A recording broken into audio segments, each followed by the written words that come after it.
दोस्तों 23 जनवरी 2024 को भारत सरकार ने कर्पूरी ठाकुर जी को भारत के सर्वोच्च नागरिक सम्मान भारत रत्न से सम्मानित करने का फैसला लिया। ऐसा उन्होंने ऐलान किया।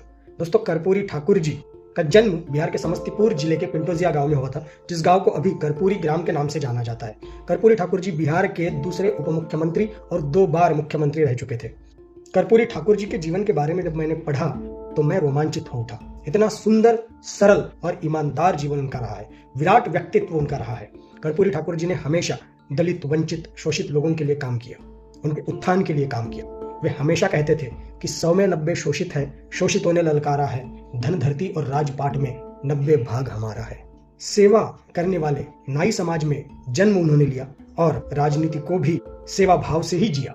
कर्पूरी ठाकुर जी शिक्षक भी थे, राजनीतिक भी थे तथा स्वतंत्र सेनानी भी थे। भारत छोड़ो आंदोलन में उन्होंने सहभाग लिया था।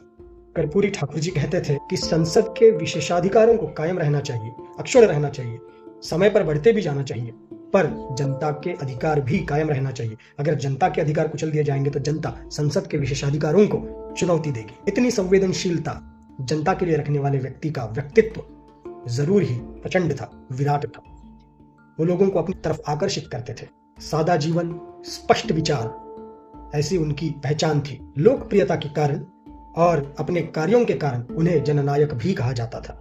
उत्तर प्रदेश के कद्दावर नेता हेमवती नंदन बहुगुणा जी जब कर्पूरी ठाकुर जी के निधन के बाद उनके गांव गए तो उनकी पुश्तैनी झोपड़ी देखकर वो रो पड़े थे। कर्पूरी ठाकुर जी बेहद ही ईमानदार व्यक्तित्व के धनी, 2 बार मुख्यमंत्री और 1 बार उप मुख्यमंत्री रहने के बावजूद भी उन्होंने अपने लिए एक घर भी नहीं बनाया। अपने पुत्र को, रामनाथ जी ठाकुर को, हमेशा वे पत्र लिखते थे। उस पत्र में कहते थे कि तुम लोभ से प्रभावित मत होना, किसी लालच में मत आना, मेरी बदनामी होगी। उनके बहनोई जी जब उनके पास आए और उन्होंने कहा कि आपकी सिफारिश से अगर कहीं नौकरी लग जाए तो बेहद अच्छा होगा, तो उन्होंने अपनी जेब में से 50 रुपए निकालकर अपने बहनोई जी को दिए और कहा कि उस तरह लीजिए और अपना पुश्तैनी धंधा चालू कीजिए। एक बार उन्हें कार की जरूरत पड़ी, एक विधायक जी को उन्होंने नोट भेजा, अपने ही पार्टी के विधायक जी को नोट भेजा, वहां पे कहा कि मुझे कहीं जाना है तो आपकी कार चाहिए। उस विधायक जी ने उन्हें कार नहीं दी।